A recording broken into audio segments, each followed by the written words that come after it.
Let's see how this works. Woo! I hope the car doesn't drive away.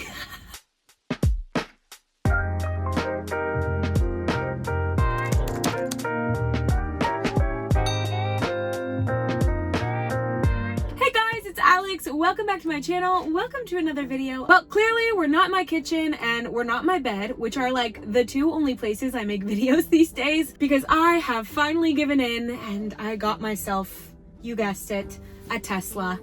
I got the Tesla Model Y about a month and a half ago, I'd say, and I really wanted to make this video because, well, Tesla videos do so well on YouTube, and I feel like I have a unique perspective to share about my experience with my Tesla Model Y so far. So here we go. Oh, I thought I heard a noise. Honestly, it wouldn't be the craziest thing in this car. Before I get into all things Tesla, I'd just like to take a moment to thank today's video sponsor, Stereo. So Stereo is a super cool new app. You can use it for live podcasting, for exploring and learning, like I have been doing for the last few weeks. I have had a few Stereo shows go live already, and I'm actually going to be hosting another live show coming up tonight with my very good friend Hannah Williams. If you know me, I'm sure you know Hannah. She's the mom with the blue hair. You can't miss her. You can join in on our live conversation and ask us questions, which is super cool. So tonight, Hannah and I are going to be talking about all things motherhood, which obviously I know nothing about, having a baby in COVID, updates on her family, and moving during COVID, which I know you're probably all very eager to hear about. All of that and more. It's going to be an amazing conversation. Hannah is one of my best friends. The show is gonna be at 5 p.m. tonight, Pacific time, so be sure not to miss it. Also, to not forget, I recommend that you download the Stereo app on your phone. You can make your own little avatar. You can listen to whatever conversations tickle your fancy, and you can sign up for notifications so that you don't miss our talk. All right, super exciting. See you then. Back to the Tesla. So, like I said, I got the Tesla Model Y. As you can see from this glass roof here. This glass roof was actually probably the main selling point for me, not only because you can literally look up and see things, but because it really made the car feel so much bigger and roomier than it actually is. I feel like the Tesla Model Y is about the size of a big sedan, but it feels really spacious inside. And I have always been a bigger car girl. I just like the feeling of having a lot of room. So this guy right here was one of the main reasons I got this car. I also should mention that I actually leased the Tesla Model Y. I did not purchase this car. The reason I decided to lease the car was because, in my opinion, I feel like the technology changes so fast. And of course, with Teslas, you can update your car when updates come in. But I still felt like in the 3 years time when my lease is up, I feel like for me, I'd probably be really excited at the chance to get a new car anyways. And also because this car was gonna be so new for me that I wasn't really sure that I wanted to commit fully in purchasing it. Cars, as we know, typically depreciate in value. So the second you drive your car off the lot, it's going down in price. Of course, that means I'm paying towards something that I don't own, but in my opinion, it's just like renting. I don't see that as a waste of money. I see it as, you know, an investment in something that makes me happy, gives me freedom, and all that jazz. So that is why I decided to lease the car, and I'm actually very happy with that decision because after I've had this car for about a month, I don't know if I would want to own one. But that's just me. Okay, first things first, this car is stunning. It's beautiful. It's so crazy smart. Little backstory, my last car was a 1996 Jeep Wrangler. So as you can imagine, it had literally nothing that this Tesla has. It was bare bones. I loved it so much. It was so fun to drive, and it was a great car for LA, the city I was living in at the time. But of course, keeping up an old car like that is really tricky as well. I decided to sell my Jeep. During quarantine, I haven't had a car at all. I've been living at home, staying at home, and borrowing my parents' cars whenever I needed to go out, which was few and far between, of course. So eventually, after months went by, around the fall, I started to feel like now is the time where I need to start thinking about getting a car, having a little more independence. Things were starting to open up. So I started looking into purchasing a car. I was kind of looking all over the place, although a Tesla was kind of the dream, right? I mean, you see people with Teslas all around, you hear about Teslas. I've watched a few Tesla videos on YouTube, and it really seemed like the most perfect dream car. So initially, I really wanted the Tesla Model X, as a lot of people do. I think most YouTubers, influencers drive the Model X, although it's a very expensive car. It's pricey, and I didn't really know how I was gonna make that work for myself. Also, I didn't really know if I wanted to spend that much money on a car, at least at this point in my life. By the way, I actually live in Northern California, where like the Tesla headquarters are. So Teslas are all over the place. So it very much kept popping up into my mind. One day randomly, my dad asked me if I wanted to go test drive Teslas just for a fun quarantine activity. And he also knew I was mildly interested in one. So I said sure, and we headed over to the Tesla shop in Palo Alto. So we immediately get into the Tesla showroom, and my dad goes for the Tesla Model 3. And I said, I don't know if I really want a Model 3. Like, if I'm gonna get a Tesla, I really want to get the one I love. And at that point, I thought that that was the Model X. So I went over and I sat in the Model X, and it was cool for sure, but I just kind of felt like it was too much for me. Like, I didn't need to spend upwards of $80,000 on a car. I didn't need the suicide doors, as cool as they may be. I've never really thought of myself as a very cool person, so I was kind of like, who am I trying to impress? So we kept looking around at the cars, and I randomly went to sit in the Model Y, and I immediately fell for the car. I loved, again, the glass roof. I loved the way the car felt.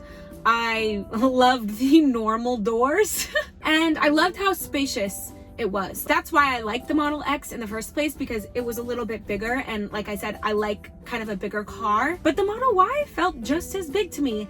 I loved the hatchback trunk, and then of course I also loved that this car was about half the price of the Model X. So immediately I tossed out the idea of getting a Model X, and my heart really was invested in the Model Y. When you go to test drive a Tesla for a short amount of time, you just get to experience all of these amazing features. It was just all so overwhelmingly cool that I walked out of that and was so sold. When I made the decision, I got to build the car online, which I actually started while I was in the Tesla showroom.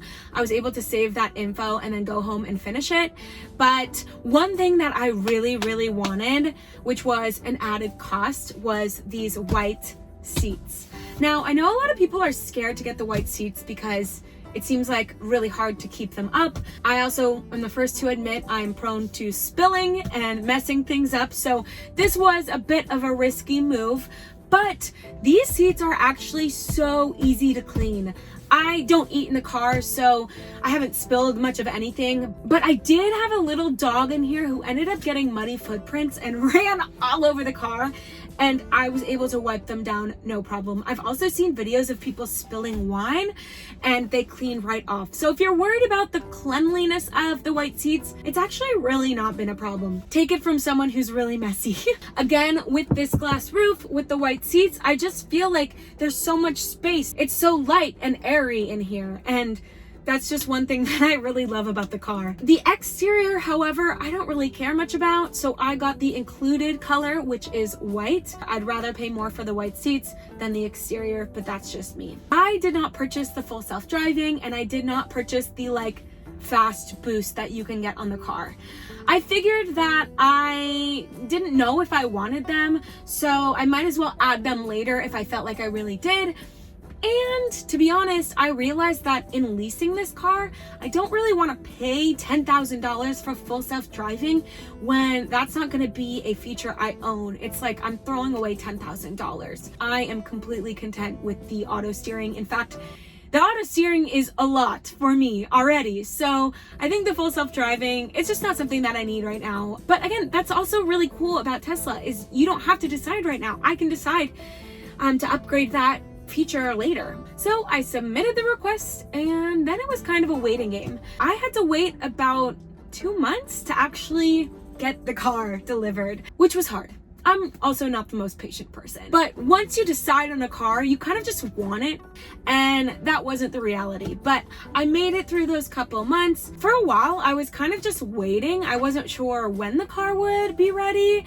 But a few weeks in, I got a text randomly that said your car will be available in 2 to 4 weeks, or before or after. So it was pretty vague. I remember once I got the notification for my delivery day, it was the next day, and I actually called to see if the car would be ready that day instead, and luckily it was, and they said we can drop it off in a few hours. So that was actually really exciting because at that point I was just so ready to have the car. So a very nice man came and dropped off the car. He left it down at the bottom of our driveway. I came out, he helped me get all set up, and it was just a really amazing experience because it was just so clean and safe and socially distanced, and it was also just nice. I didn't have to go anywhere. The car was delivered straight to me. They also had set me up with all the papers that I would need in an envelope that was ready to send off to the DMV. All I had to do was sign it. So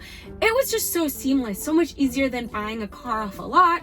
And I think that's one thing that can be so annoying with a car is all of that admin that you have to do. And Tesla really took care of it all, which I so appreciated. And just like that, I was a Tesla driver, which is something I'm still not even used to yet. I still pinch myself that I even have a Tesla. It seems so surreal to me. I mean, like I said, having previously owned a car that was from 1996, this is a lot for me. Almost a couple months in and I'm still getting used to the car. I'm still learning about all the car can do. I find a new button every single day. There are so many things I love about this car, from the way I feel inside of it to the way it drives. It is so smooth.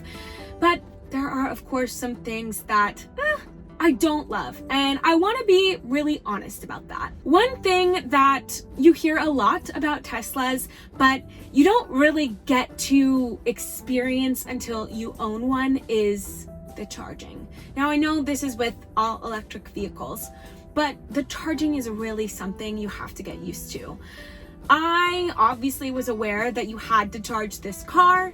I felt like I was prepared for that, but thinking about it and actually having to do it are two very different things. My range is about 280 plus miles on this car, and I haven't calculated it out fully that it really drops faster than that, and I find myself having to charge more than I thought I would. Luckily, because I live at home and my dad has an electric car, we have a charging port here, so I'm able to charge my car overnight. Although if the car is like almost dead, for a full charge it takes about 17 hours, so it takes a good amount of time. So I don't charge the car at home unless it's nighttime because it costs a lot and I don't want to put that on my parents. But again, because I live up north where the Tesla headquarters are, there are a ton of superchargers around, so I find myself going to the superchargers more often than charging at home. Initially, I was under the impression that to charge a Tesla at a supercharger, it would take about 30 minutes. I don't know if this is specific to the Model Y, but to supercharge my car, it takes about an hour. Like you can imagine, if you are going on a road trip,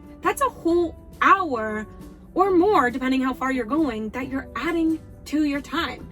That is just a lot of time. I, though, am not someone who drives that much. I don't go on very many road trips. When I go to the supercharger, I have my phone. There's also, of course, this giant iPad in the front of the car that you can use for Netflix, for streaming, for playing games. So there's plenty to do while you supercharge. I do believe that as the technology grows and things get better, that will improve though. So I'm holding out hope that that time will go down. I haven't gone on any real road trips, but I did have to drive like 3 hours away and ended up having to stop at a supercharger twice, just because I was nervous to not want to get stuck in a place that didn't have any superchargers, and then you are basically shit out of luck. It's cool though, when you have the navigation in, it will tell you you have to drive below 70 miles per hour to be able to make it to your destination. So I appreciate that it really does keep you updated,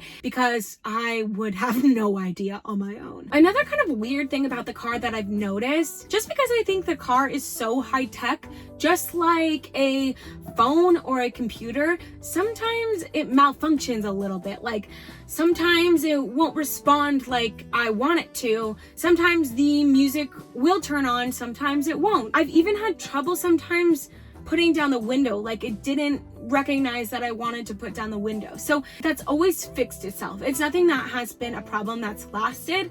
Also, if it did, I think I would take it into Tesla and be like, what the fuck? Speaking of Tesla service, in the just over a month that I've had this car, I had to get my tire fixed. Now, this was not the fault of Tesla. I ended up unluckily driving over a screw. There's a lot of construction around, and unfortunately I got to my car one day and it said, you've got a flat tire. Which is also really cool because it said it on the screen. It told me the tire pressure was low. It showed me exactly what tire. I got out and looked at it. Luckily, I was in my driveway when the tire lost its air pressure, so there weren't any safety concerns there. But I got the opportunity to test out Tesla service itself. I went on the app, I clicked roadside service, I said that I had a flat tire, and they started communicating with me via text. If I was in a safe place, I said yes, and dispatched a Tesla auto guy, I guess, to my house. So that was really seamless and easy. Unfortunately, when the Tesla guy got here, he said that he only had the patches for the tire. So in the case that the tire needed to be completely replaced, he wasn't able to do that. He was only able to patch it. Luckily, the screw in the tire was in a location that was patchable, so he was able to fix the tire right at my house. But in the case that the tire was not fixable, I'm not sure what would have happened. He didn't have a tire, so I think I would have had to call someone else or get the car towed or something of the sort. I'm not the most well-versed on car things, so I might be wrong about the fact that the tires are unique to Tesla, and maybe you could have AAA or something come out and help you, but I really wanted to do it through the Tesla service just to make sure that the standard of the car was kept up. But that experience was pretty seamless, and my car is good as new. With a patch, I guess. One thing that's really cool about the Tesla Model Y, again, something that I really loved, is that it has a hatchback and you can put these seats down. So there is a ton of space in the back. I like having the option of being able to load my car with stuff. I go back and forth from LA, I need equipment, and I think it's just really convenient to have a hatchback. I like having hatchbacks because I just feel like you're able to get a lot more space out of it. What's also super cool is I ordered something called a test mat, and it's basically like a mattress that you can put on the back of the car. It's fitted for the Tesla. You can put these seats down, lay out the mattress. It even comes with a privacy screen that you can block out all of the side windows, and then you can essentially camp in your car. I have not done this yet, so I can't really speak much about how it works or if it works. Also, what will be so cool if I do end up going camping is because I have this glass roof, I'm able to stargaze. Hopefully. Again, I haven't done it yet. Although I do think that they really market that this car is campable, and I don't know how realistic that is, because of course if you're going somewhere more rural to camp, I can't say that word, rural, off the beaten path to camp, I don't know if there's going to be Tesla chargers available. There's not going to be service to use the camp features. And there's just a lot that might not actually work out with camping. But I feel like Tesla really markets it as a campable car. So maybe I was swindled by that idea. I'm not really a camper though. I just like to think I am. So, see, I never know what this car is about to do. I guess the air just turned on. Well, with that, I think that's all I have to say about this car right now. Let me know if you want me to talk about anything else model-wise specific. I cannot complain about this car. It's been beautiful and wonderful, and I'm so, so grateful to even get the chance to drive it, let alone, I mean, I don't own it, I lease it, but let alone lease it. So let me know if you want me to talk about anything else Tesla-wise. I feel like I'm able to give like a very normal person perspective because I'm not a car person. I'm just your average Joe. All right, I'll see you guys next time. Okay, Tesla, let's go. Just kidding, doesn't do that.